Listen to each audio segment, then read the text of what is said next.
I'm drunk on melatonin. We're welcome to Melatonin Hour with Roy Hammer and Red Jefferson. This is Lose or Lose Wrestling. Thank you so much for joining. This is the Weekly Wrestle 38. This is the Weekly Wrestle 38. And we're limping to the finish line. Hey, Roy, have you ever tortured yourself with melatonin? I didn't think this was possible, so no, I never I took did. melatonin and I couldn't get to sleep, and now I feel... How many did you take? 2. Just 2, huh? What do you mean just 2? It says to take 2. Yeah, but I thought like maybe like if you take more than the recommended dosage, it might fuck you up, but you just took 2. You took the recommended dosage. I took a recommended dosage, and I just feel gross. Yeah. But we have a lot of wrestling talk to you about. We just got a lot of it. Oh my god, the wrestling content. How you doing, Roy? I'm okay. I watched a 3-hour film this morning with our pal Louis Sanchez. What film? And we watched a movie called Shortcuts from the early '90s. Shortcuts very long, but it was good. It was good. We're working on something that's like in the model of Shortcuts. That's interesting. Keep us up to date on that, Roy. Sure. But we should probably get started on a little Rampage talk.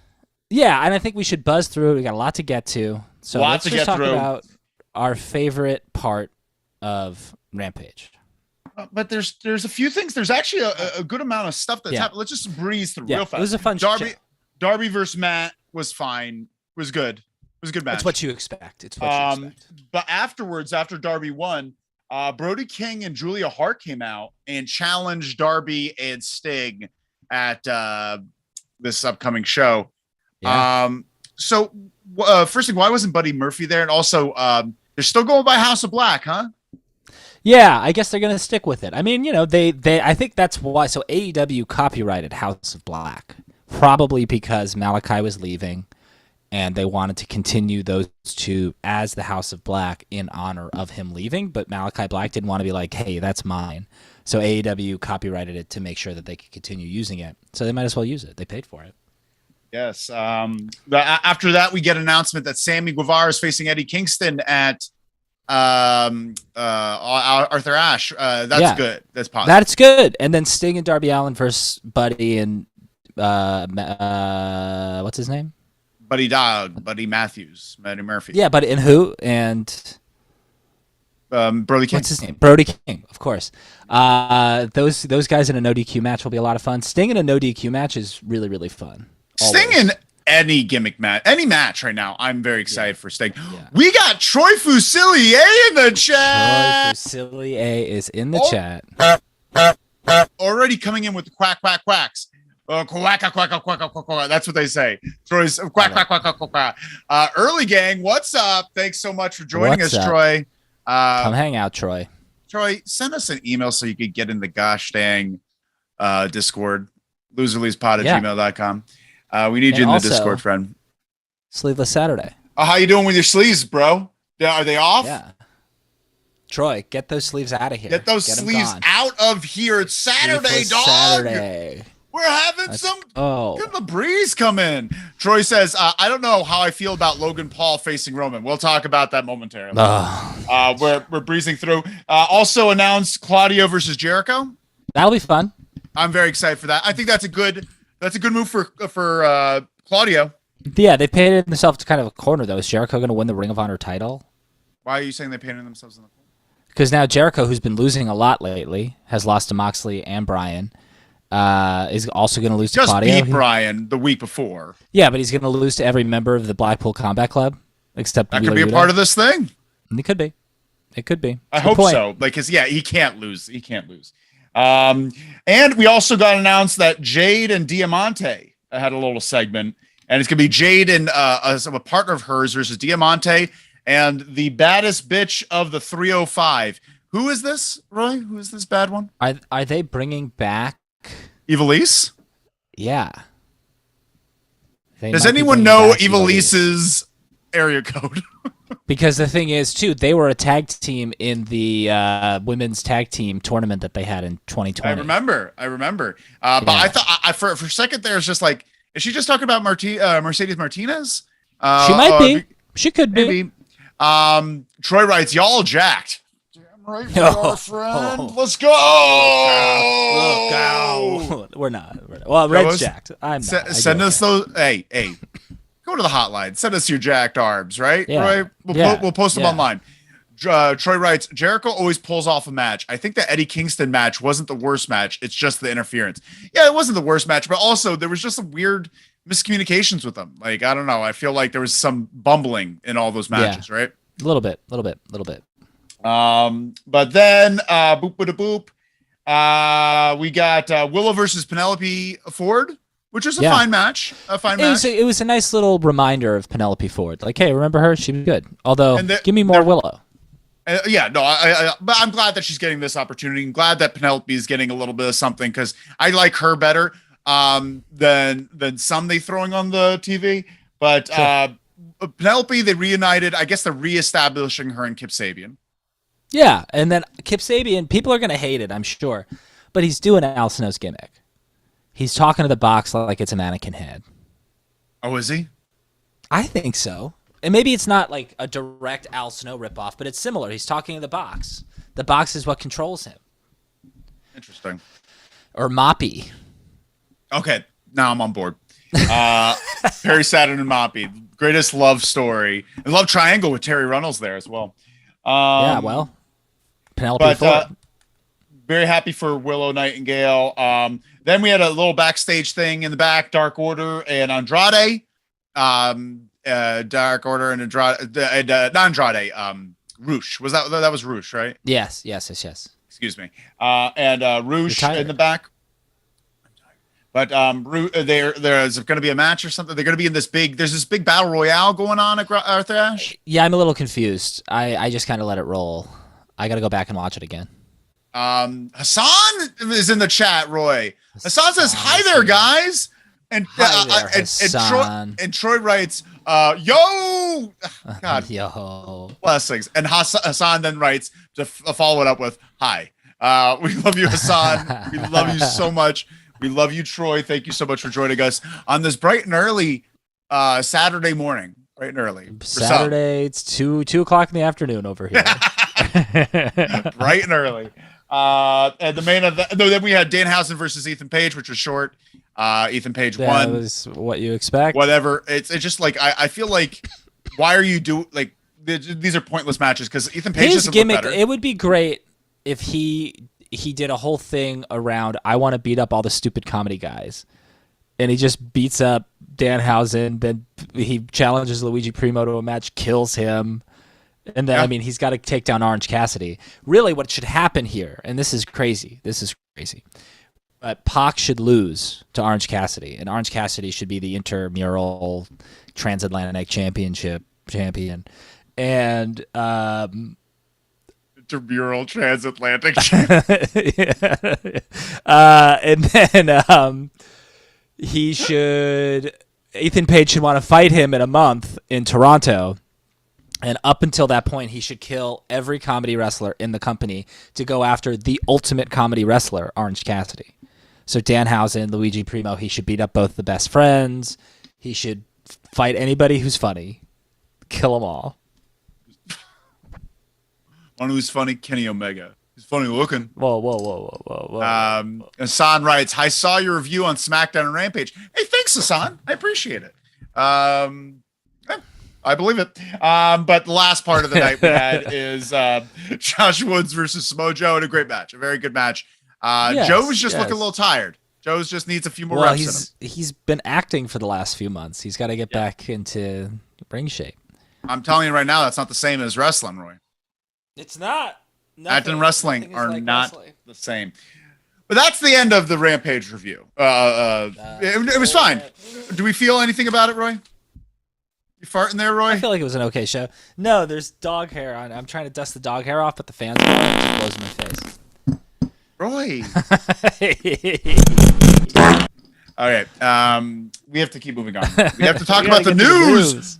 The news you can't lose. It's the weekly Wrestle 38 news you can't lose. They're blowing up in the chat. Troy writes, "I'm back. I'm back. Did Serena Deeb have a match? Serena Deeb is queen. You never left, Troy." And Hassan asks, "Are you guys our wrestling fan?" Yes, we are. Big wrestling fans, big Hassan. Time. Thank you so much, Hassan. You're getting one of these. And then Troy says, "Did Roy eat beans?" Yeah. I ate some beans yesterday, derailed my day. I almost lost a finger because of Roy's bean obsession. True. Troy's Brooklyn Bleak is in the chat. Samoa Joe versus Josh Woods, and it was fine. It was fine, Brooklyn. Did I miss the recap? Yes, you did, Brooklyn Bleak. And it was a good match. Good match. Happy you're here. But you're in just in time for the news. You can't lose. First slide there, Tam. Let's go. This is the top news story. I read it this morning, Roy. This morning? First time I heard about this. New report by The Hollywood Reporter that there may be a merge between Warner Brothers Discovery and NBC Universal. Yeah. Lord God, what is happening? So, anonymous source told The Hollywood Reporter.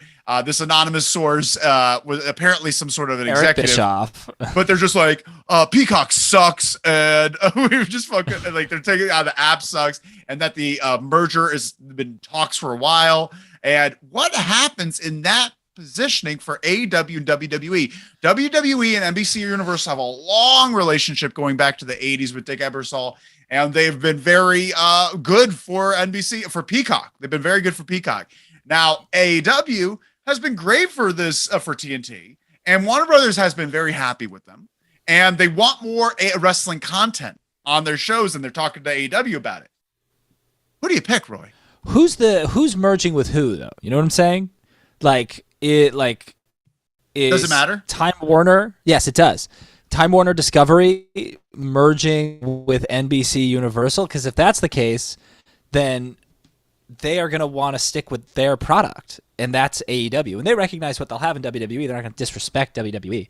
But Time Warner, Discovery, whatever, is going to be like, these guys have been good to us, and we're not going to fuck them over, even if we're claiming this. Because it's crazy, though. I wonder if Tony Khan is thinking to himself, shit, man, if that merger happens, I'm one step closer to owning all the video libraries. Because the WWE sold off those video libraries to NBC Universal. So now Discovery will own all the video libraries.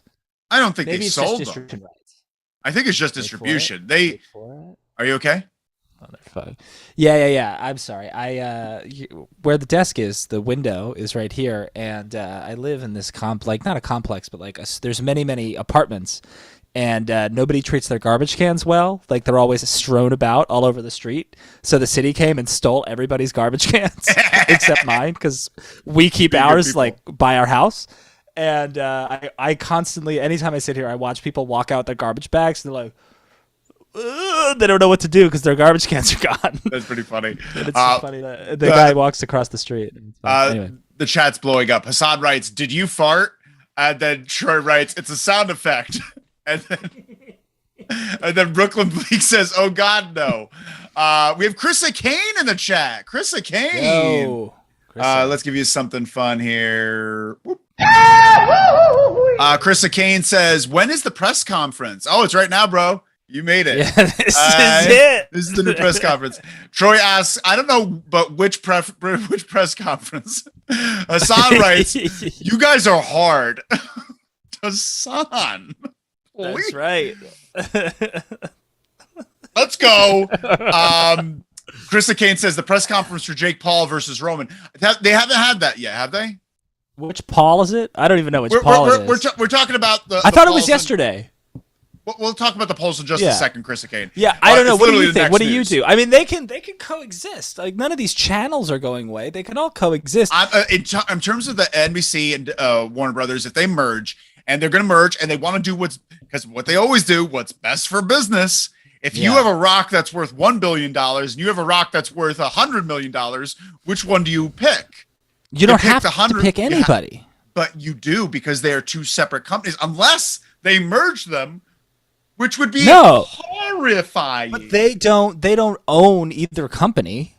They can. The thing is, you got. No, but who did that? Oh, yeah, you're right. I'm being melatonin brain. If Discovery, who gets cut? They would cut AEW. Why is anybody getting cut? Because they're direct competition with each other and they're eating into each other's profits. You don't want to do that. That's a monopoly.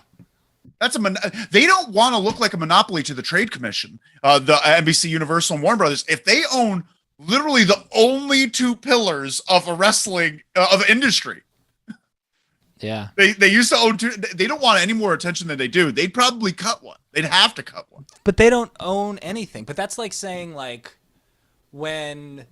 See, I don't know all these fucking channels, but like when The Big Bang Theory is on TBS and I don't know, fucking Batman is on TNT, they're competing with one another because the same demographic would be watching those shows, but whatever money is made from those respective shows all goes into the same pot.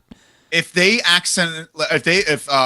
people that own the NFL, no, NFL's about it because that's the only one around. Right. It's similar to the other ones. It's just like it's just look never at the happened. NHL. Look at the NHL. It just never right? happened, and WWE would not allow it. Is what I'm saying. WWE would be like, oh, it's us or them. I don't know. WWE would never allow it. They've said it before with other pay-per-view stuff. They've done that with lesser things. The MLW they did it with. I just think, but it's a different situation though. They can say it's us or them, and then NBC, Universal, Discovery, Warner can say, okay, you want to leave? Go ahead, leave. Because then you lose your streaming distribution because the WWE network is dead. You lose your TV deal, and we own all of the biggest networks. We own TBS, we own TNT, we own USA, we own fucking everything. So fine, you want to leave? Go ahead. You got no other option. You've got nothing. Fox. The power, if they merge... They go to they're already on Fox. So I guess they'd put all the programming on Fox. Fox, Disney. That's what they would do. Yeah. Well, I guess you're right about that. That's really interesting. So they don't want to lose them to Fox. Like, that's the only that I guess the WWE has that bargaining chip because they're already on Fox. But then NBC Universal could say like, but you understand that like, let's say they lose. I don't know what the deal is with Peacock, but you got to remember that, right? Like, I don't know if they sold everything to Peacock or they just sold distribution rights to Peacock. But they got a contract, and if they leave NBC Universal, there's no streaming platform anymore. They lose their streaming.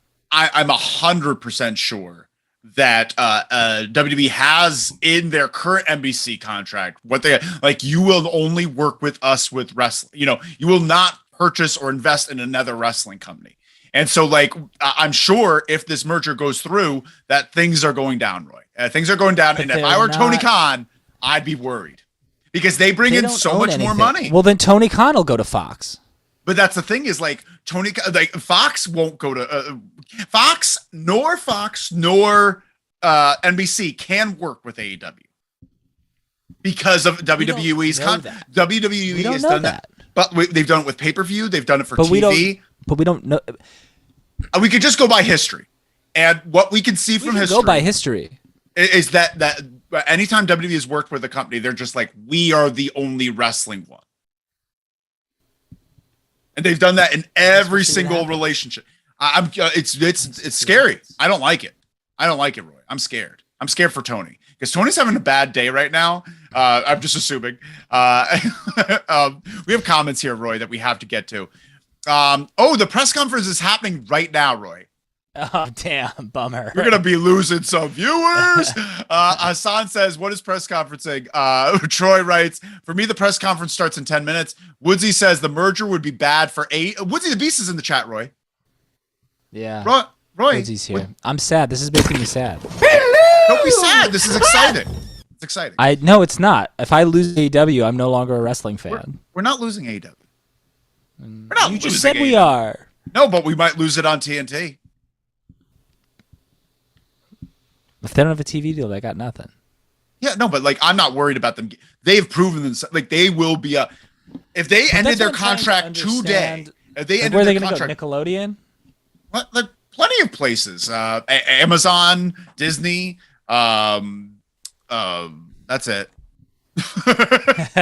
Right. Don't get sad. We still have so much more show to do. And Hassan's here. We're going to talk about something dumb. Let's talk about like Woodsy the Logan Beast. Paul. Woodsy the Beast is here. You didn't say hi, Woodsy. Hi, Woodsy. The merger would be bad for AEW because it would be WC absorbing the Warner Brothers. Okay, I'm sorry, Roy. Troy writes, Hassan, it's when 2 or maybe maybe a few people take shots at Hangman Adam Page and call other great wrestlers unprofessional. Who said that? So no, because Hassan asked, what is press conferencing? Okay. And then Troy answered, it's when 2 or maybe few people take shots at Adam Hangman Page and call other great wrestlers unprofessional. That's funny. Brooklyn Bleak says, oh, WWE will definitely try to destroy AEW in this deal like any other wrestling organization. Yes.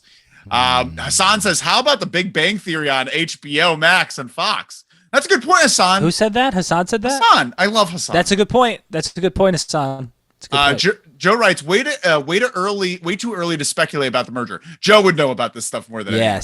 Would be years down the road. Joe. Would be years down the road. It's 2024. And it would be heavily scrutinized as a monopoly. So that's the thing. Troy asks. Said that. Oh, yeah. Troy says, I use Peacock, so we all use I use Peacock too.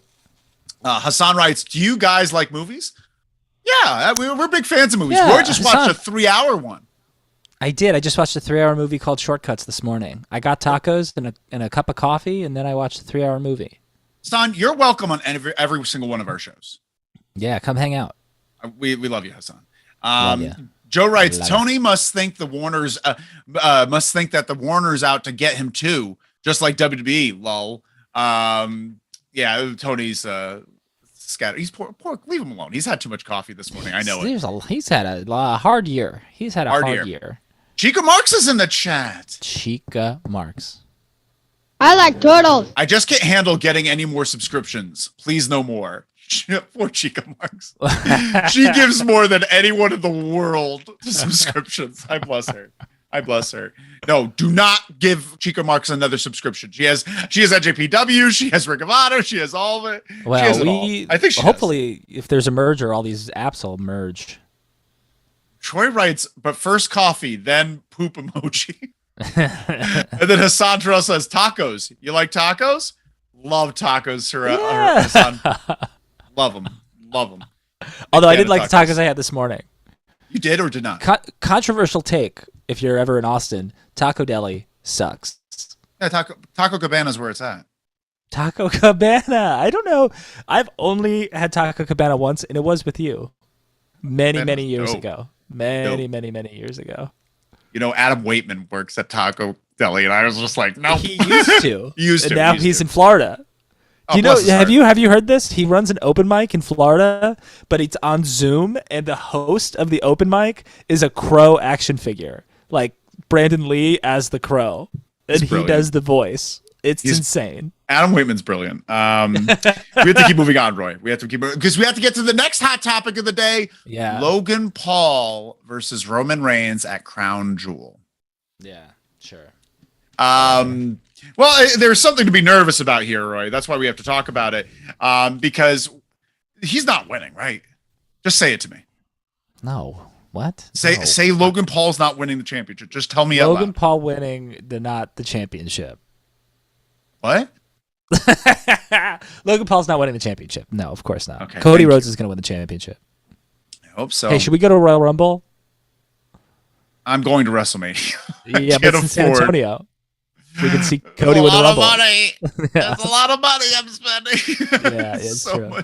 I'm going to WrestleMania like a fucking asshole. Yeah, but 2 nights. Troy writes, Hassan is great. We all know this. Oh, Hassan then writes, do you like burgers? Dog, give me a burger any day. I like veggie burgers. I like black bean burgers. Sure. You ever go to Smash Burger? Sure, of course. Their black bean burger's the best. It's a good black bean. With the horsestring fries? What is horseshoe or horse string? I think it's string. Shoestring fries? Curly fries? Why am I thinking horse shit fries? Troy writes, we have a Mexican restaurant by me. It's so good. The building looks like a school bathroom, but it's so good. Troy then writes, holy shit, if Logan wins, which he's not, but if he does, I'm losing my shit. And then Troy writes, Logan right now, I'm in danger. What are you talking about, Troy? Is that what he said? I mean, the press conference is happening. That's right. Oh, yeah. Thank you for the update, Troy. Thank you so much. He is in danger. Yeah. But there's also some frustration backstage about the whole double champ thing being on Roman. Right. Yeah. That's a lot. Yeah. So how are you feeling about this? I mean, you can book it, right? You can book one of the titles off of him. You can, but I would argue that you shouldn't, which I know is maybe another controversial take. But I like him with the belts.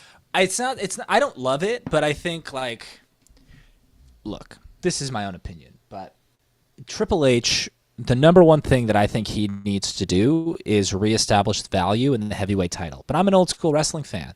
The most important thing to me is the heavyweight championship.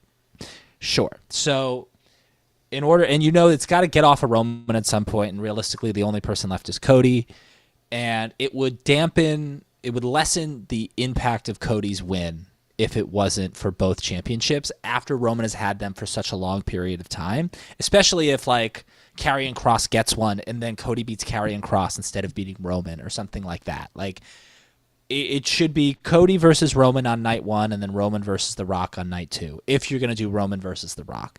And Roman versus The Rock doesn't need the titles. The Rock should not have anything to do with the championship. And then the next night on Raw, Cody comes out, gives some speech about how this championship is the championship that my father always wanted to win and never did. Not this one. This one you can have. Do whatever you want with it. This one is mine, and blah, blah, blah. And then he splits them up himself after WrestleMania. That's what I think should happen. That's not bad, Roy. That's actually pretty good. Well done, Roy. Well done. Here I am. Give a clank. My court. But we're not done with some wonderful WWE news. We're sticking with WWE for a little bit because WWE has finally done it. NXT is reborn. Yeah, how about that? Next slide there, Tam. NXT is reborn into its old black and gold attire. Out in the trash is that 2.0. But and here we are. Slightly. Update. Oh, nice. Very vibrant. I like it. And how do you feel about that? Do you have anything specific to say? I feel good about it. I think NXT has been ruined for me and has been ruined for a long time, so I'm going to have a hard time going back to it. I'm not the branding is back. Going to go watch that show again.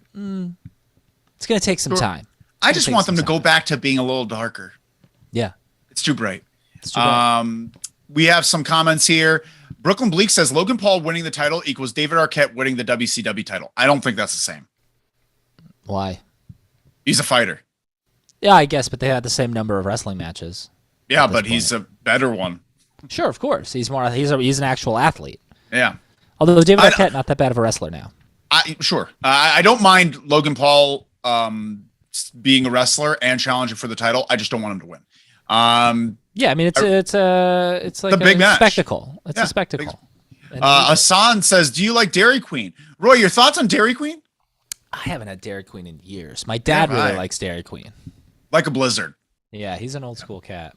Wizzy B says Theory cashes in mid-match and pins Logan Paul for the Universal title. Please don't do that, Wizzy B. Don't put that out into the ether. Cody needs to win it, right, Roy? Roy? Yes, agreed. Roy, agreed. Read it to the class. I'm literally trying to pull up our stream. That is what I'm trying to do. Right. Okay. Don't. Troy writes, Paul Heyman 24/7 champ. What are you doing, Troy? Troy is high off his own supply. Joe says, I'm not a fan of Logan Paul, but using him is great for publicity, gets a lot of eyes on the product. Good point, Joe. Joe writes, but please please say that what you will about him, but he puts in the work and is picking up the business wonderfully. He's doing a good job. Good. I don't know anything about him other than that he wrestled a couple of times. Yeah.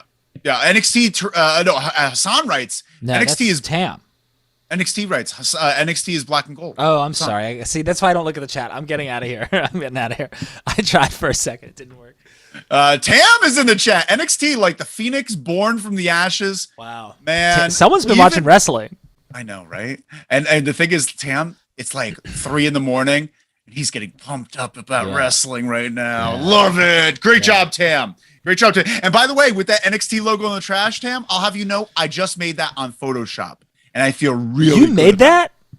That looked great. I'm glad I pulled up the stream just for that image. Did you see it? Yeah, I saw it, and then I got rid of the image because I tried to read the chat, and it was confusing. I saw that. That's great. That's a great job. I'm going to start making more. You'll see. That's cool. See.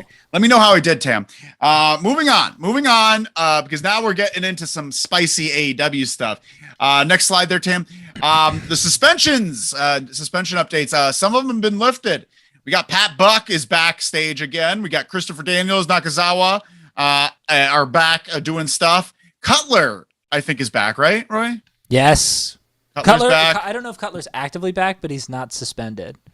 No longer suspended. But just some updates on it. Kenny Omega has been spotted in Japan the past week. Yeah.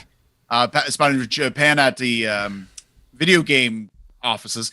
We got Being the Elite is in a hiatus. Well, I'm sure it's not going to be in a hiatus anymore because Cutler's back. It's really Cutler's the one who shoots and edits the whole thing. But Nick Jackson is the head of Being the Elite. That's his official title. Yeah. Matt, like Kenny runs video games. Matt runs merch. Maybe it's merch. Or he Nick and his wife merch. do a lot of merch stuff. Yeah, and then Nick, I think, runs Being the Elite. Or vice versa. Say what you will about it. It is a marketing tool. It's a pretty effective marketing tool. I wonder what the viewership has been. I've never really looked. But yeah, that, and also rumors abound that Young Bucks has been sending out feelers to the WWE. Sending out little feelers. I read a report that debunked that, but that's fine. Do you hate that? Do I hate what? That they sent out feelers? No, they should. You know what their feelers are? Hi, Kevin Owens. How is it over there? Oh, pretty good? Cool. That's a feeler. Yeah, sure. They talk to their best friends who. So it's not debunked. Kevin and Sammy. Would you say that's debunked then? I never said anything about it being confirmed. Debunked. You did say that. There's another report. I know. I read something that yes. Someone close to the Young Bucks said they didn't do that, but I'm sure they did that. I'm sure they loved it because it stirs the pot. It stirs the pot, and it heightens their value to think that they could go over and feud with the Usos.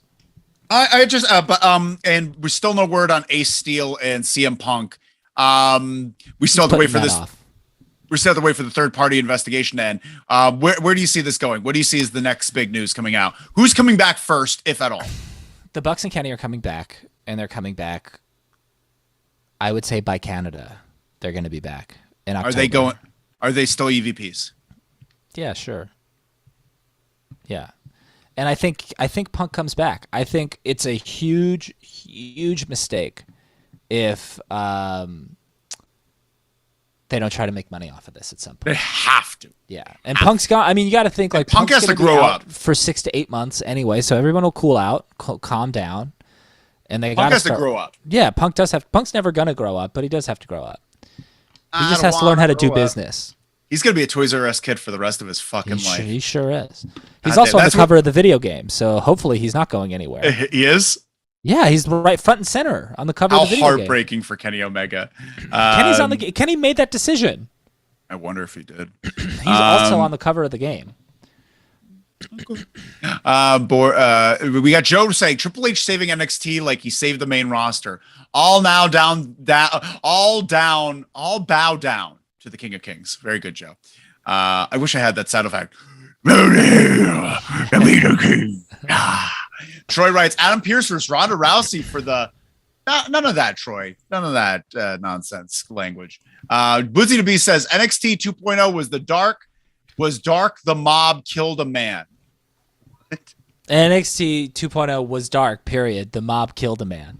Yeah, They because killed- there's that guy, the mob guy on that show, and he's like, "Go sleep with the fishes." He's just like a sure. walking cliche, whatever his name is. Good point, Woodsy. Good Tony, point. I think his name's Tony Nipples. Joe.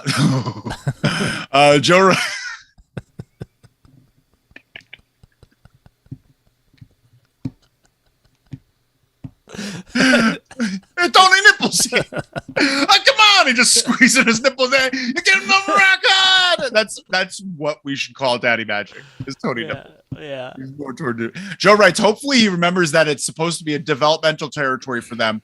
That was the one problem with NXT back in the day. What? That was Joe a problem writes, for Vince McMahon. That was the problem for Vince McMahon. Joe That's the writes, thing that's so funny about Triple H being a fucking asshole is that he loves rewriting history.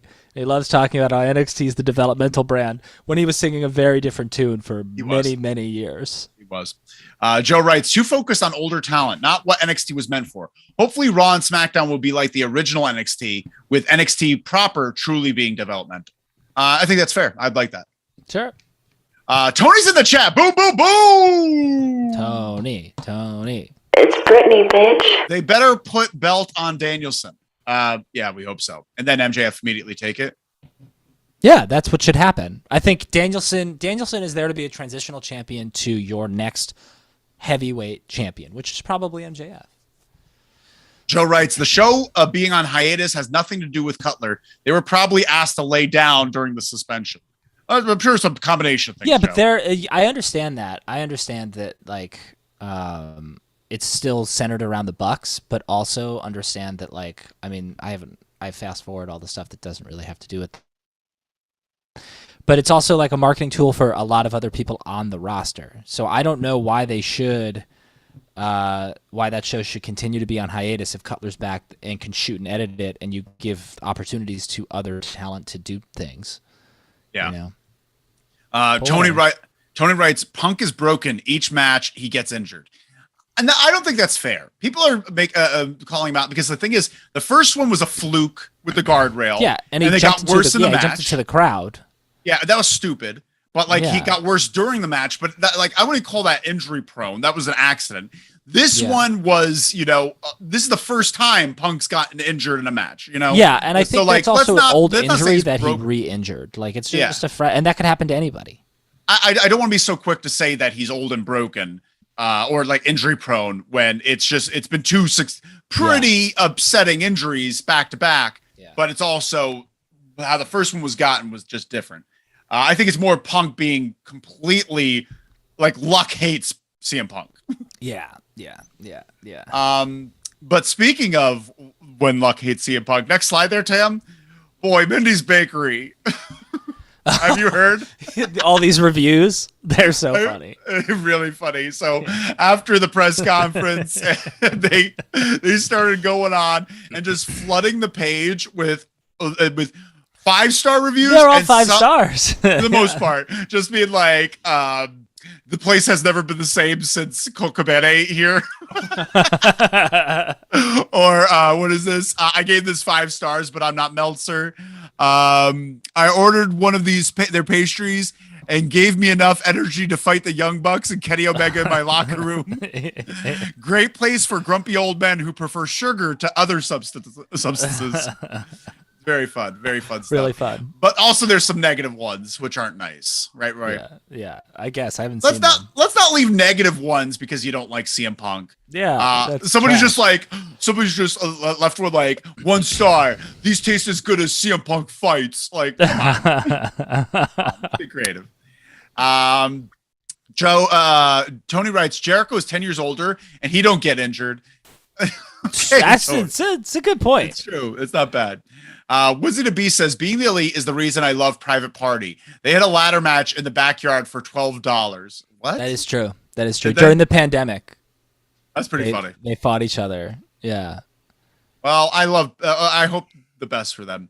But we have to keep going, Roy. We have to keep this because AEW has had a pretty good week, considering. Yeah, I think so. Next slide there, Tam. AEW, they deliver their best viewership in a year. Yeah. September 22nd of 2021 was the last time they hit this 1.257, something like that. Yeah. Real good number. And You know, have you looked at the minute by minutes, like the breakdowns? I haven't really looked at the breakdowns. You know when the biggest dips happen? When? Well, the women's program, because they don't treat it well enough and they don't put enough into it. Yes. Kenny Omega and the Bucks. What? No, that's not true. True. Like there's been breakdowns of showing like, oh, we're having this Moxley Brian segment. Sure. And we're having this segment, and then all of a sudden Young Bucks come on and it drops. They have this segment, CM Punk and MJF, and then all this segment, Kenny Omega comes out, it drops. Interesting. Maybe they were able to sustain it without all the. Well, I think the thing about it is I don't necessarily, and I also don't believe you, but it's not that I don't believe you. I do and I don't. I think it's more complicated than that. And something that we've talked about before and something that I've heard other people talk about too is that for a very long time, the Young Bucks specifically, not as much Kenny, but the Young Bucks specifically, whatever they were doing on this show, on an AEW show, didn't feel in sync with the rest of the show. It felt weird. It always felt weird. It felt, and you've said this before, and I've hesitated to agree with you, but I'm going to agree with you now. It felt very much like being the Elite, and that doesn't work on television. Their segments aren't good by and large, but I would argue that their wrestling matches rate positively, but anything non-wrestling related probably doesn't rate positively. I'm trying to find a specific example, but I can't seem to find one. But I hear what you're saying. I know that Kenny's return did really good numbers. Sure. And I'm sure it did. It's just like there's been a consistent. We'll have a discussion about this one. And I believe that their matches do good numbers. Like I'd love to see the numbers that the Young Bucks versus FTR did. I'm gonna do a little research on this, and I'll give you concrete numbers, and I'll show my work. Show my work. Show your work. Show work. And maybe I'm wrong. This is just me preliminarily looking around, hearing some whispers. Joe writes, I hate that people are spamming this little bakery because Punk eats there. Hopefully laxatives in his next order. Well, you know what? It's annoying for them right now, but like in, let's say, 3 or 4 years, someone is visiting Chicago and they're looking for a bakery and they're like, wow, this place has 3,000 5-star reviews. Yeah. I'm going there. Honestly, this is like great for them. Like, it also helps with their rankings on Google. Even the 5 bullshit ones aren't going to hurt it that much. No. Keep them coming. They're probably loving this. They're probably like, if he just came out and said Mindy's Bakery, they've got a few things and some people would, but now because of this, it's just like, what a perfect. She's just like, thank God he was so unprofessional. Yeah, well, I hope that Mindy isn't like, Lord. I was friends with both Punk and Cabana, but now I guess I can't. But Colt doesn't really bring in the reviews like CM Punk does. We have to keep going, Roy. We have to keep going. Yeah. Because the next slide is pretty interesting. Next slide there, Tam. We have to say R.I.P. Rest in peace to Pro Wrestling Channel on Pluto. We gotta say goodbye. Was that the one that was gonna have Control Your Narrative on it? Yeah, I think so. Yeah. And it also had the women's wrestling Ron project. was the last straw. Yeah. They had MLW and Impact Wrestling on there, which is sad. Oh. Yeah, I didn't know that. I didn't know until it died. There's like multiple wrestling channels on Pluto, so I get confused because I know S's hometown promotion, the one in Seattle, they have their own channel. Defy has their own channel too, and so does AAA. I think AAA has their own channel too. So, but it just it's sad because I wish I checked it out, but I never. I remember reporting on it back. It came out in February 21, and I remember us reporting on the weekly Wrestle, and it's just sad. It's just sad. Were we doing the weekly Wrestle? It wasn't the weekly. It was the News You Can't Lose. Sorry. Yeah, right. It was originally the News You Can't Lose. I was trying to remember when we started doing this, but it was about a year ago. I'm trying not to ruin the branding of weekly Wrestle. It's always been. Joe writes, AEW did have a good week. No major fights or news reports, backstage issues. I heard Khan actually got to sleep for 30 minutes this week. Longest in weeks. Where'd you hear that information? Because I didn't hear that. I think you're lying. We have to go to the next slide, though. Roy. Conrad Thompson has trademarked AEW Super Clash. AWA Super or AWA just Super Clash? AWA Super Clash. Or it's Super Clash. It's just Super Clash, right? Just Super Clash. He's doing it. He's doing it. What do you think's next for this old? Well, Jeff Jarrett isn't part of the WWE anymore, so he's around. And Conrad, I don't know. I think he is going to do the nostalgia promotion, and he's going to do exactly what he did. He's not going to have his own promotion, even though I just said promotion. He's just going to run events, and at every Starcast, there's going to be some type of nostalgia gimmick, whether it's a Super Clash or he has other trademarks of old things. And, he owns a lot. Dude is picking them up. Yeah. I mean, he owns the Four Horsemen. He's probably like, if I were to rank the people who own the most intellectual property in wrestling, it'd be like WWE, Tony Khan, maybe Billy Corgan, and then Conrad. Yeah. So I think he's gonna do like quarterly events, and it's gonna be the same thing that he did last time. He's gonna get wrestlers from everywhere, from all different companies, all different countries to come and wrestle. And it's going to be headlined by some fucking like Ricky versus Richie Steamboat or something, you know. It's going to have some type of headliner, DDP or whatever. I would love a DDP last man. I'd love the last Muda. The next main event AEW, is going to be like Jeff Jarrett versus Effie in a bunkhouse stampede match or something. I hope they continue that feud because because Effie deserves it, and I really want I want Jeff Jarrett to really shine because I want him to actually wrestle. I want there to be blood. I want it to be a hardcore match. It should be a hardcore match. Yeah. Dude could go. But we have to keep moving on because that's that. Well, just the Super Clash. The reason why it's so important, is a very popular event. One of the biggest main events was Jerry Lawler versus Kerry Von Erich, right? For the NWA Championship. Next slide there, Tam. We have to talk about Kerry Von Erich. Yeah, this is interesting. The Iron Claw is a movie that's going to be coming out. No word on yet when because they're still in pre-production. They're still casting. But Zac Efron's going to be playing Kevin Von Erich, who's still alive. Good choice. Yeah. Looks like it. Yeah, sure. Now, Kerry Von Erich, the giant one, the very large giant one, is being played by Jeremy Allen White of Shameless fame and recently The Bear. The Bear's so good. He's great. I've seen a few episodes with you. Yeah. It's fun. It's a good show. He's a good actor. Yeah. I don't buy it either. Yeah. I see it in the face. He's a little guy, though. He's a little guy. He's smaller than Zac Efron. And you can't have Kevin be bigger than Kerry. Right. And that's the thing. Yeah, I never really got that because, like Kerry was the superstar. Yeah. Kerry was the heartthrob of heartthrobs. He was the one. So it's hard to cast Jeremy Allen White as that because, don't get me wrong, great hair, great look, but doesn't present like a superstar. But again, it's film, so you can do anything, I suppose. You know who you switch it with? Who? You know who should play Kerry? Who? Adam Driver. Wow. He's like too East Coast to me, even though he's not from the East Coast. He's got too hard of an edge. He just has to be like Kerry Von Erich's a baby face.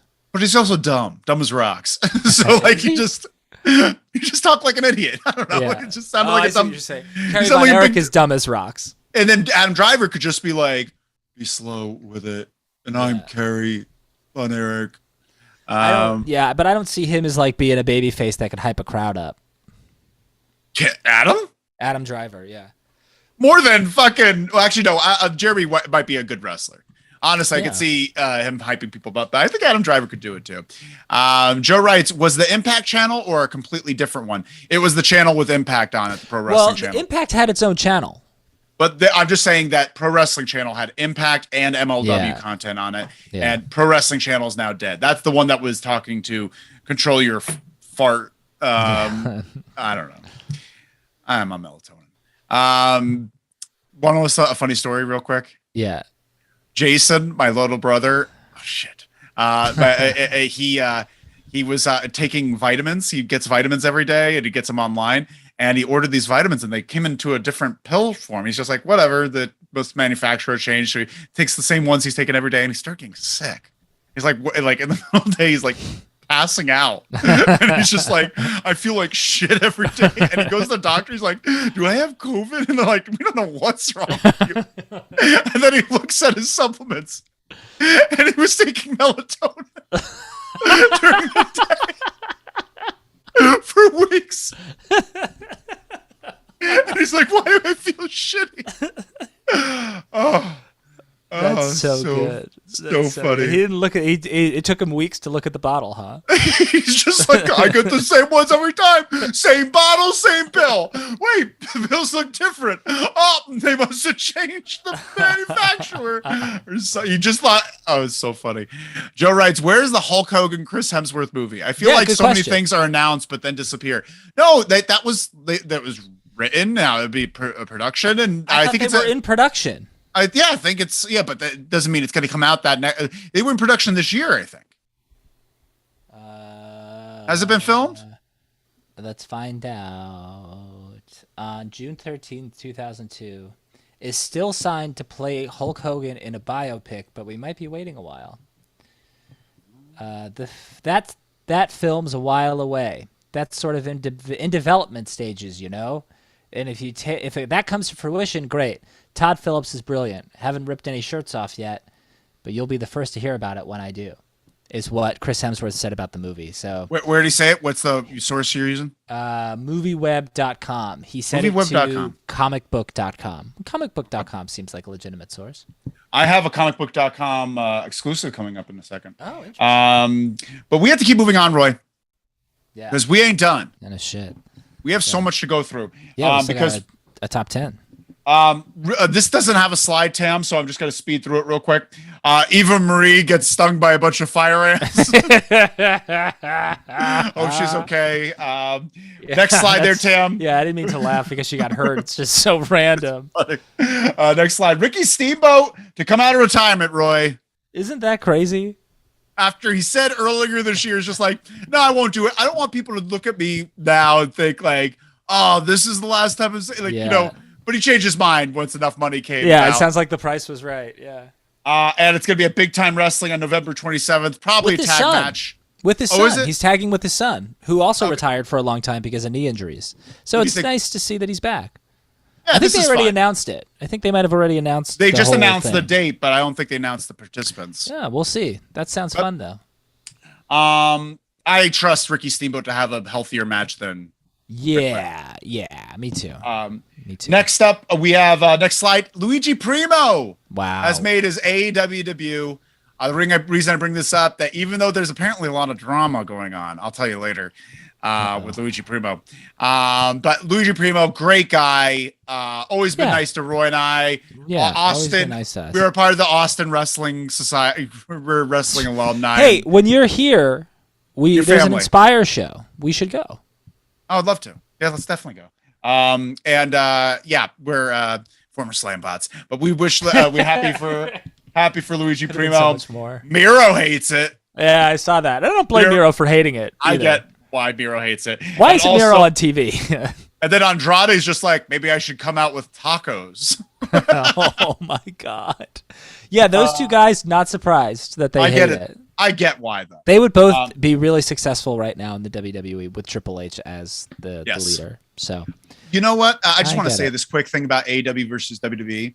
Yeah. AEW is a great place to be an old man. Yeah. WWE is a great place to be a young wrestler. I don't know about young wrestler, but I think NXT. Prime. No, but NXT is a great place to get better. AEW is not a place to get better. My dog's barking. AEW is a perfect place when you're already great. Yeah. Keep talking. Keep talking. AEW is a great place when wow, you blacked me out and everything. Tell me what you think about that. I think AEW is a great place for people when they're already great. They get the creative freedom. They already know what they're doing. And so they don't have to have anyone guide them. Very good, Roy. But do you know what I'm saying? Yeah, to a certain extent. I don't know if I agree with anything that you're saying, but Can you name a single wrestler that got better in AEW? Miro. Miro's run with the TNT title was the best wrestling I've ever seen of his. I'd say it's right up there with his Rusev as U.S. champ. Name some good matches that he had. John Cena. Don't do it. Yeah, he had one decent match with John Cena. All the other ones were not good. That's not his fault. I'm not blaming him. But I think Miro got better, and I think all of the other guys that came over are all guys that were already really good professional wrestlers. So they didn't necessarily need to get better. I'm saying like Jungle Boy's not getting better. Darby Allin's not getting better. Darby Allin's getting better. Sammy Guevara's gotten better. Sammy Guevara was already a good wrestler and needed to get a better character. And that's saying something. Like, what do you think Darby Allin has gotten better at? Because like he's already been great as a performer.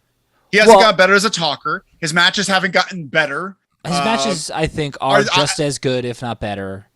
And I think he's lost momentum over the last 6 months. And again, but like Miro versus Darby Allin was really fucking good. But do you understand? Like Jungle Boy has not. Jungle Boy. Sammy Guevara has been exactly the same. I mean, MJF's also gotten a lot better, which is MJF is an exception, not the rule. Sure, I'm saying all of these guys have gotten better, but we never get a chance to see them be better because they're never used. But if they're getting better and we don't know it, they haven't gotten better. Sure. You know, like there's no like we're just going on the assumption like if we can't. But who are you saying is getting better in the WWE right now? I think in the future we're going to see a lot of guys progress. But right now, I mean, other than Braun Breaker, like there's no one where I'm like, wow, that guy used to suck and now he's really good. Like, I can't say really exist about yet. But every single person that's come through NXT has gotten better than when they first started. You're talking about guys from a long time ago. Everyone that has went through, when they got to the roster, did they get better? No, maybe not, maybe so. I don't know. But like every single person that's made it through NXT to the main roster has been better than before they came in. Like I think Kevin Owens was better. Isn't that also the goal of a developmental territory? Exactly. But I'm just saying that's exactly what I'm saying. Is that like WWE is a place to get better. Well, and I also think, though, to be fair, and this always becomes me defending AEW, but here we are again. To be fair, it's unfair to compare the two, if we're being honest, because WWE literally has a gigantic facility that is dedicated to making wrestlers better, with like tens of 20s of 30s like staff members who are there as well to make them better. Specifically, they're taking classes, they're doing all of these things. So of course they're going to get better. But that's exactly what I'm saying. It's like you can compare the two because they are very similar. They're both wrestling companies you could work at. And I'm just saying for a young guy that is given the opportunity to go to WWE or AEW, I'd be like, I'm going to WWE because WWE, I will get all the polished seasoning I need right now so that maybe later on down the line, I could be a Miro or a Bryan Danielson or someone where I could go there and be better than I am now. You know, like I feel like AEW is a great place for someone like Sami Zayn. I think AEW is a great place for Kevin Owens. Mm-hmm. I think AEW is a great place for anyone that's already kind of knows what they're doing. It's just more about roster spots. You know what I'm saying? Like to me, if I'm a wrestler, a popular wrestler on the indie scene who's rough around the edges, Mance Warner, let's use him as an example. If I'm Mance Warner and I have my option to go between one and the other, I am more likely than I was originally to consider the WWE. But AEW still has these resources that you can get better with. But the problem isn't the resources. The problem is the TV time and the opportunity to get on TV and try those things out. But like, I can still walk into an AEW locker room as an unpolished, like unfinished product and talk to Regal and talk to Joe and talk to Danielson and Malenko and Jerry Lynn, like all of Jerry Lynn less so because he was on less national television, but he was on national TV. Like I can talk to all these guys and still do, but there's just no organization. Like I need to do it. There are no classes for me to take. There's nothing like that, you know? I have a question, Roy. If you were AEW and you had the opportunity, say you were given another 2-hour show, another 2-hour show time slot and a lot of money considerably, I'm sure. Would you create a second brand on AEW? Interesting. I don't think I would. Or a second division or a league or, you know. I don't know. First I would move Rampage to Saturday mornings and then I would have a second 2-hour show. But I don't think I would.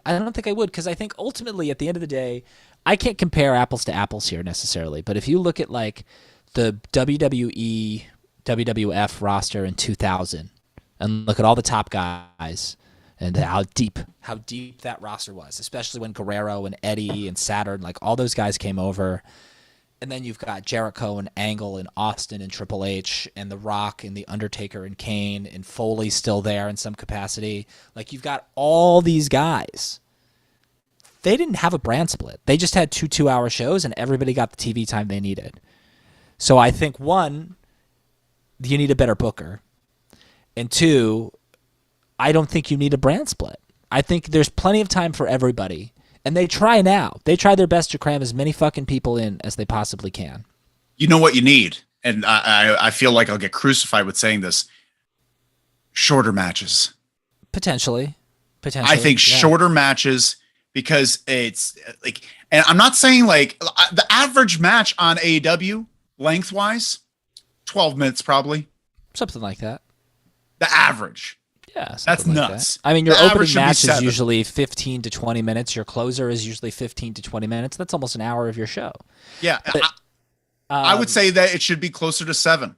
Well, the challenge, I don't know about that. I think your main event can still be 15 minutes, but it's your main event. No, I'm not mad at that. And your opener too. It's tough. But like, I think that matches, like, it'll make long matches feel more special, because long matches don't feel special anymore.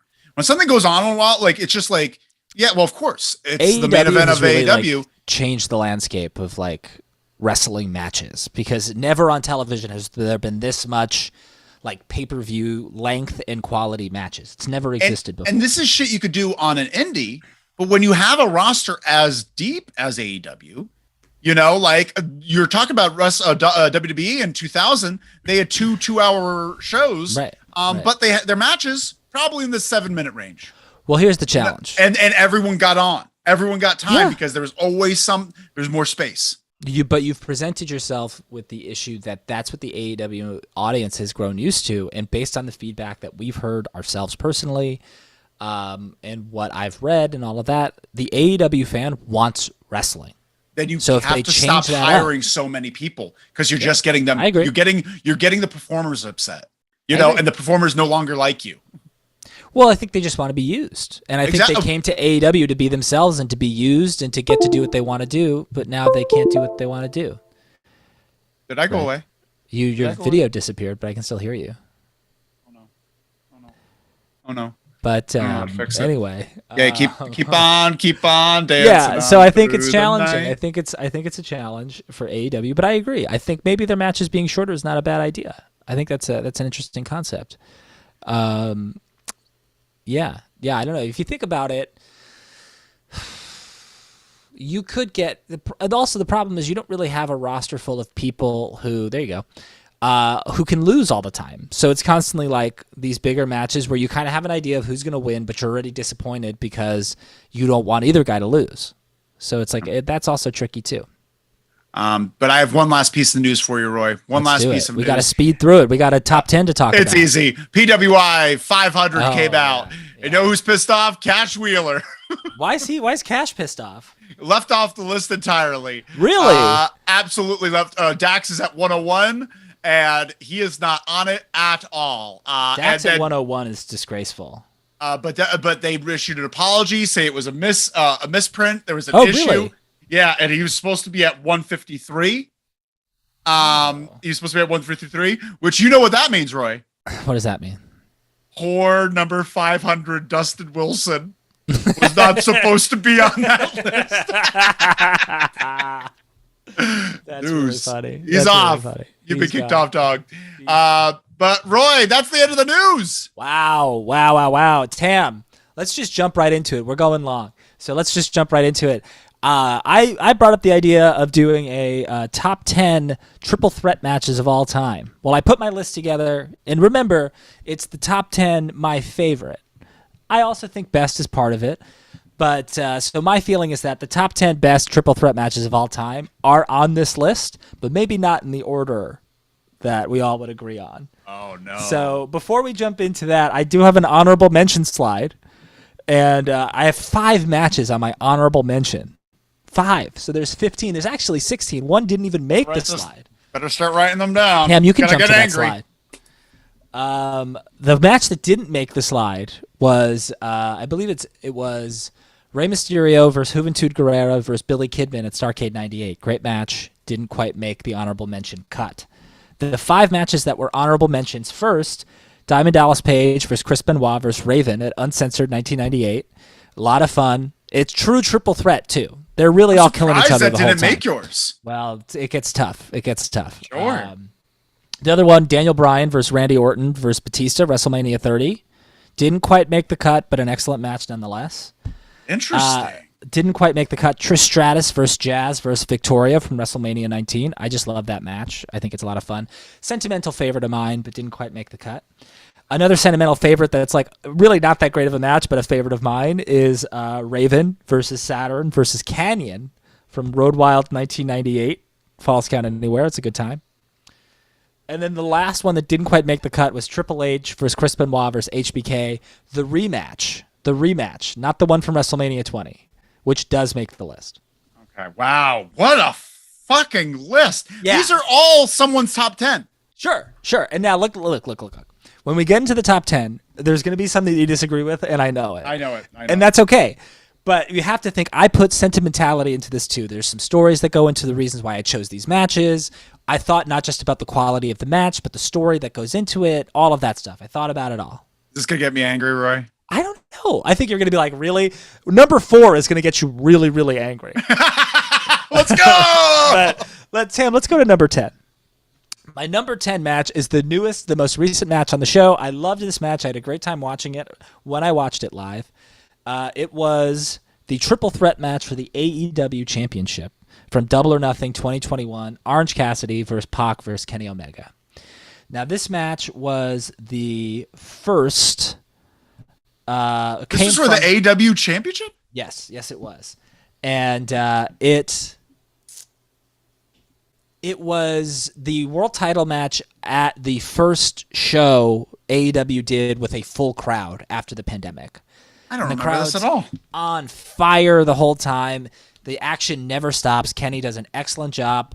Everybody shines in this match. It's a really great match, and I go out of my way to I recommend going out of your way to try to watch it. It's a lot of fun. Now, this match, for me personally, is probably the only match on the show that doesn't have some sort of, only match on the list that doesn't have some sort of personal tie. I just think it's a really fucking awesome match. I think it's great. That's good. That's very interesting. I want to rewatch that now because that actually sounds very interesting. I forgot about it. Yeah, completely forgot it out of my mind. It was supposed to be, I believe, Kenny versus one of them, but in the qualifying match, Orange Cassidy got a concussion or something, and they had to kind of call an audible. So once he recovered, they did it. Something like that happened. Absolutely shocked that these 2 Raven matches weren't in this, but... Well, there's other Raven matches in this, so don't worry about it. I'm sure. I already know which one is in their top 3. Oh, man. Let's go to number 9 there, Tam. Number 9 is the first of 2 ECW matches on this.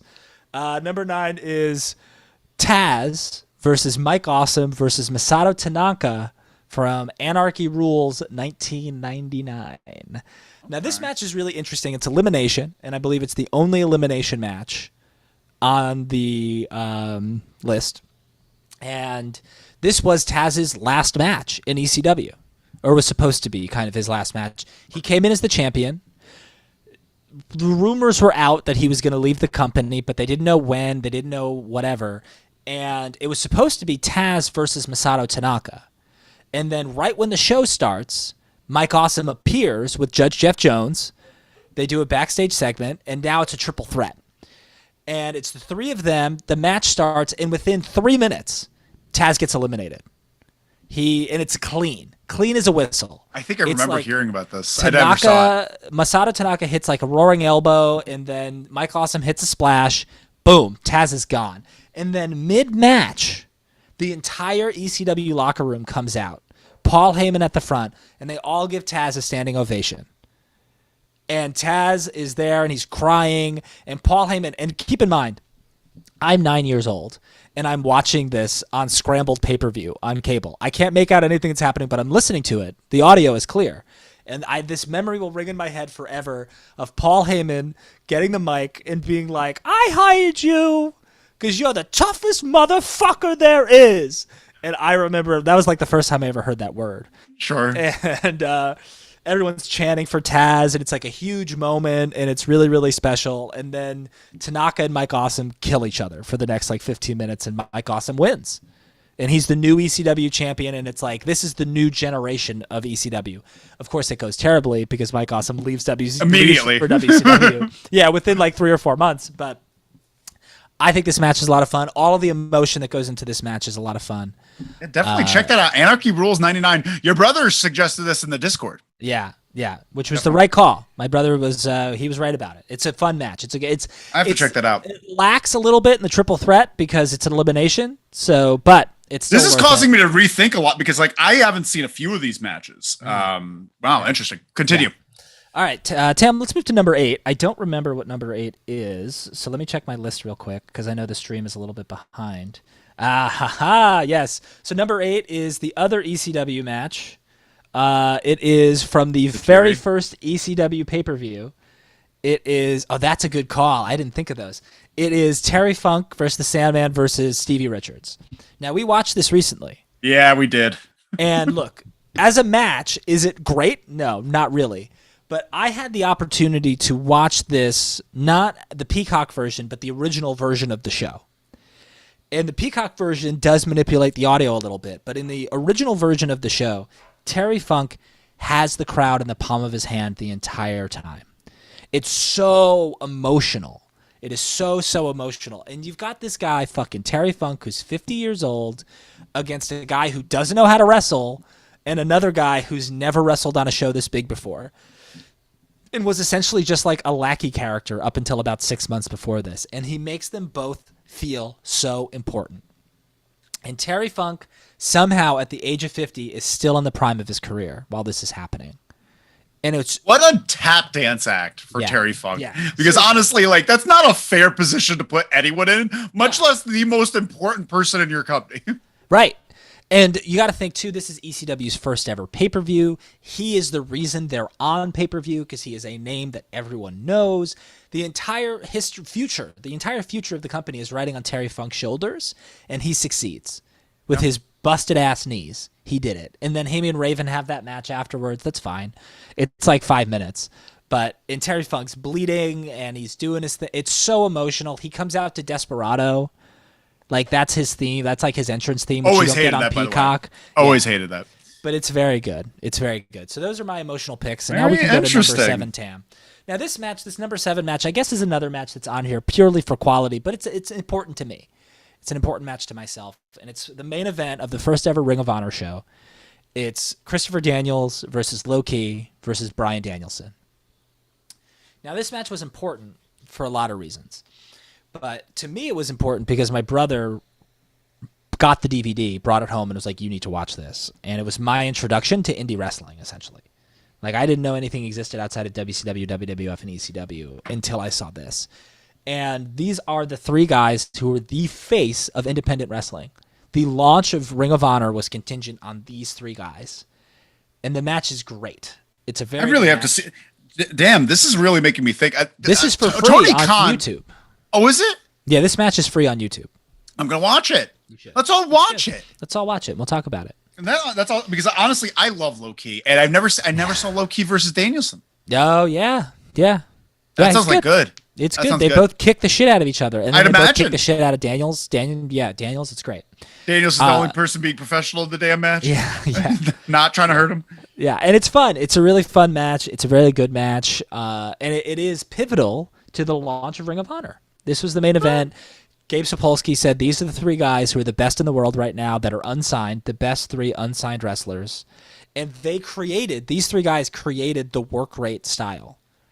The style that went to PWG, that eventually that literally was Ring of Honor and now is AEW. It started here with this match. So this is really important in wrestling history and really important to me. And now we get to the WWE stuff. All the best stuff is the WWE stuff, pretty much. There's 2 matches that are non-WWE in my top 6. Okay.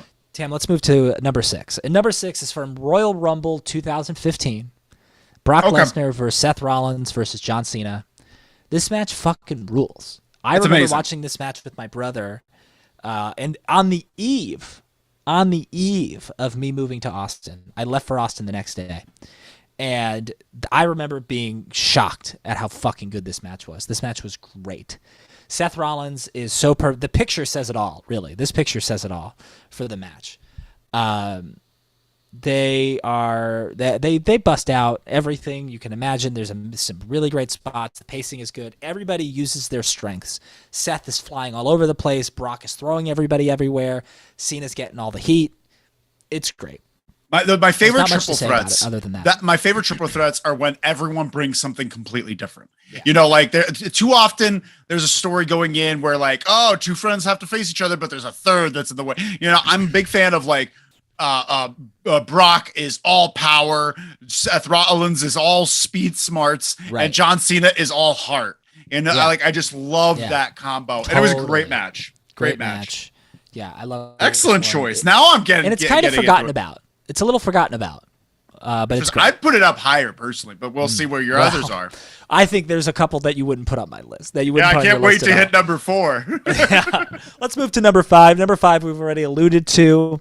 This would have been ranked higher if it weren't for some things that happened after. But number 5, WrestleMania 20, Shawn Michaels versus Triple H versus Chris Benoit, and it's not even what eventually Benoit did. It's more the ending and how sad it is to see Benoit and Eddie together and like all of that. It's number 1, if not. Yeah, for me. And it's an excellent match. It gets Benoit over perfectly. Triple H taps to end the match. He got a lot of heat for not losing to him in a 1-on-1. And I disagree with that completely. You beat 2. You beat 2 of them. And Triple H, again, Triple H took the pin, so that was helpful. But the thing about it, too, is from what I've read, the reason it was a triple threat was because Triple H and Shawn both wanted to put Benoit over. But the opposite is thought. From like that, like it's just like, oh, neither one wanted to put him over clean in a 1-on-1, so they did it in a triple threat, and it's not fair. It's not fair. I will say that it isn't fair. I don't blame people for thinking that because of Triple H's track record at the time. But yes, I think this match is great. I've always thought it was great. Great match.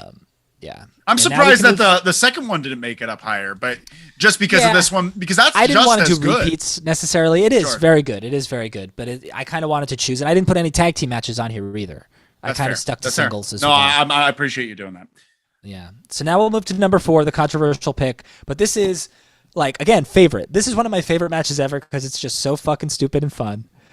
It is Raven versus Bam Bam Bigelow versus Hack from Uncensored 99. That's right. The Sandman makes it onto this list twice. I'm so angry about that. He's good at triple threat matches. He's good. I would not have put either of these matches on here because of him. I feel like Sandman should not be on a top 10. You somehow always sneak Sandman in. Sandman's been on all my top 10s. He really has been. That's very Which is so funny. But yeah, I love this match. It was the first of its kind. This was the first time I ever really saw like a weapons match. There was no real story here. They just all killed each other with weapons. The announcers are terrible at calling these matches because they just think it's so funny to watch people get hit with things that they're not even commentating. But yeah, it's a lot of fun. It's just so much fun. I will always This is the Raven match you have on here? I hope you have another. No, what other Raven matches are there that I haven't mentioned already? Like a Raven we'll talk about. Oh my God. That's number 4. That's number 4. That's Raven versus Big Show versus Kane? Yeah. What an omission. I blew it. We can't take anything seriously on this list anymore. My top 3 are still my top 3. This doesn't make my top 3, but this is my number 4. That's my number 4 match. Oh my God, my list is destroyed. You just blew up my list. Because it's Kane's best match. It is, and we're gonna get to. It's up there. I think if I were to pick Kane's best matches, do you have a thought in your head? I think Kane, Kane Benoit. I like Kane Buried Triple H Alive. when he lost his mask was also pretty good. Yeah, and I like Buried Alive Kane. Kane and Taker. And I also like RVD and Kane as a tag team. They had some good matches too. Kane's great. I don't care what anyone He's says. fine. He's as a person, bad guy. Yeah. Number 3. Okay, my number 3. This is my Top actual 3. number 3. Top This 3. is the top We're here. 3. And these again, sentimentality played a factor into this. But number 3 is from Vengeance 2003. The Big Show versus Kurt Angle versus Brock Lesnar. This is another one. Vengeance 2003 is one of my favorite WWE pay-per-views ever. It's just a really fun... Big Show, Angle, and Brock? That was Vengeance? I know what you're thinking about. That's 2002. That's number 2. You just took my number 2, which is okay. But yes, this is my number 3. I was going back and forth all last night trying to choose between what's going to be number 2 and what's going to be number 3 for me. This is peak Kurt Angle. 2002, 2003 is peak Kurt Angle. Anything Kurt Angle touches in this period of time is absolute gold. Where's Turby? Turby's a big Kurt guy. I'm sure he'd agree. This match is so much fun. This is Kurt loses the title at WrestleMania, has neck surgery, comes back by July of 2003. Should have had too soon. Too soon. But has this match, crushes it. He wins the title back. Brock plays his part. Big Show does a great job of being a big man. Kurt gets color. It's so much fun. This is another match that I watched on Scrambled pay-per-view because I was obsessed with Kurt Angle at the time. The summer of 2003, almost every day I wore a sweatshirt with no sleeves because of Kurt Angle. A hooded sweatshirt with no sleeves because of Kurt Angle. Fun thing about this match, I remember them hyping it up, and I remember Taz saying, Big Show, all size and strength. Kurt Angle, technique and ability. Brock Lesnar, both. And I love that. I remember thinking like that's what it is. Oh man. Excellent, excellent match. Really fun. I love it. Excellent choice for number 3. I forgot about this. A hair behind. Well, not a hair. Number 2 is legitimately a better match. Last night I went back and I watched both to see really what should be number 2. And this match does win. It is a better match. Tam, we can go to number 2. Number 2, from Vengeance 2002, Kurt Angle versus The Rock versus The Undertaker. And this is, I think, Big Evil, his best match as Big Evil. Him versus Brock in a Hell in a Cell is also very, very good, but I think this is better. This match is better. Kurt Angle, again, is just on another fucking planet. To me, this was peak Angle. Like the start of peak Angle. 2002. Yeah, literally the day he gets his head shaved. Yeah. Up through 2004, WrestleMania 20 when he fights Eddie. From when Edge shaves his head to that period of time, he doesn't do anything that's not amazing. I could say up until he leaves WWE. He doesn't do anything like him as a wrestler for him. Backstage, but his matches. No, I'm saying in 2005 or end of 2004, 2005, he has a feud with Big Show where he shoots him with a dart gun. He has a feud with Booker T where he's obsessed with Charmel and he's stalking Charmel. Some weird stuff happens. Sure, the matches were there. But I'm talking storyline, everything. Okay. He's perfect up until that point. And this is just, there's so much. There's comedy in this match. The timing of all three of them is unbelievable. This match is fantastic. It's absolutely fantastic. It's really, really, it's tremendous. It's tremendous. Excellent. Then we can go to number 1, and we all kind of have an idea of what number 1 is. And to me, it is. It's probably the best triple threat match of all time. It tells a great story. It showcases 3 people who weren't showcased at the time. Mankind, Triple H, and Stone Cold Steve Austin. From SummerSlam 99. It is from Unbreakable 2005. It is Samoa Joe, AJ Styles, and Christopher Daniels. If you doubt this, go back and watch it because it's great. It tells Joe at the time was undefeated, had never been beaten, and he's this unstoppable force, and they're just trying to stop him. And it's great. I have to rewatch this match because I haven't seen it forever. But no, I know it is. I know it's great, and it's really the dawn of that era. Yeah. Not the dawn, it but is literally the best match in the history of TNA and Impact. It is the best match in the history of the company. Still, over 15 years later, it still holds up as the best match in the history of the company, with three of the best wrestlers in the history of the company. No matter what AJ does in the WWE, no matter what Samoa Joe does in any other company, or Christopher Daniels, they will always be TNA guys. And I'm not saying that AJ hasn't done amazing work in the WWE or New Japan or whatever. He has. Absolutely. He is TNA still to this day. He is TNA. I think you did a great job. Besides your blatant Raven missed you, and also this issue with Sandman, we have to quickly go through the comments. Roy, think of a quick Hall of Fame as we go through the comments. Joe writes, AEW did have a good week. No, we already said that. Completely different one. We're already pretty caught up. Nobody really had anything to say about the list. Mox isn't on. No, AEW has a second brand. Ring of Honor should be their developmental, sprinkled with veteran player coaches. Maybe, Joe. I see that. Yeah, Brooklyn Bleak says Mox isn't on the top 10 at all. Because he's number 12. Yeah, because he was out he didn't come back for a little bit. Yeah. Joe says, can't wait to hear the PWI folks try to talk their way out of the years of garbage list. They usually come out on Jericho's podcast to talk it up. And Tony writes, CZW Page versus Vortex versus Havoc. There's a sick Spanish fly from the top row smashing a pane of glass with Gage under it and a sick top of the ladder double stomp on some light tube bundles. It's a crazy match. It just missed my honorable mention list. Yeah. Just missed my honorable mention. Who's your LLW Hall of Fame, Roy? Who's in my Hall of Fame? MJF. Yeah, that's fair. I'm going to go... MJF is one, the LLW Hall of Fame, and that's what Hall of Fames are. Very important. They're really thought out. So this is the LLW Hall of Fame 917. Thank you all so much for joining us. Yeah, we got to get out of here. Have a great one, everyone. Thank you so much for joining. See us on Wednesday. Bye. Grand Slam, big show. 3, 2, Grand Slam, big show.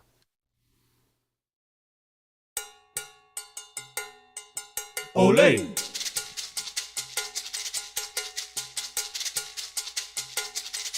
Olé!